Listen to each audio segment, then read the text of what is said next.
Kocin kungiyar kwallon kafa ta Barcelona Xavi Hernandez ya nemi afuwar magoya bayan Barcelona bayan cin mutuncin shi da aka yi a wasan El Clasico. A karawar da kungiyar kwallon kafa mu ta Barcelona ta yi da kungiyar kwallon kafa ta Real Madrid a wasan Spanish Super Cup wacce aka yi a gabas ta tsakiya inda dan wasa Vinicius Junior ya ci kwallaye 3. Coach Xavi Hernandez ya sha alwashin mayar da martani. Xavi ya kasance yana da kwarin gwiwan cewa zai iya dawowa a cikin wannan wasan, amma da lokacin da aka busa usur na karshe sai aka tilasta masa ya sauya salansa. A wani furucin Coach Xavi Hernandez da ya inda ya ce muna da kwarin gwiwa amma mun samu kanmu a mafi munin wasa. Mun fara muni ne sosai lokacin da aka zira mana kwallo ci 3-1 wanda hakan ne ya tilasta mu shiga cikin yanayi mai wahalan gaske.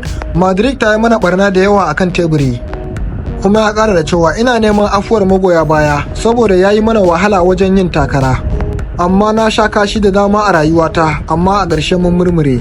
Sannan ya ƙara da cewa baka za ta dawo kafin ya kuma ƙara cewa abin takaici ne muna fushi mun buga ɗaya daga cikin mafin munin wasa a kakar wasa ta bana. Dole ne mu inganta da yawa domin lashe kofuna. Inda ya ce a gaskiya yanzu za a yi kwanaki masu wahala tare da yawan suka, kuma dole ne mu yarda ba mu kai matakin da wasan ƙarshe yake bukata ba. Na ji takaici kuma na ji fushi a matsayina na mai horar da 'yan wasa kuma koci. Wannan wasan ya kasance asara ce mai tsanani, ya zama dole ne mu yi takara kuma tilas ne mu lashe kofuna 3 wanda hakan yana da wahala ga kulob din da kuma 'yan wasa, amma tabbas za mu iya dawowa. Daga ƙarshe dai na magoya bayan baka, shin kuna ganin ya ke tura a kori Coach Xavi Hernandez domin a kawo mana sabon koci, saboda a gaskiya yanzu yana kokarin lalata mana tim. Mun gode da sauraro. Wannan channel ne na magoya bayan ƙungiyar ƙwallon kafa ta Barcelona.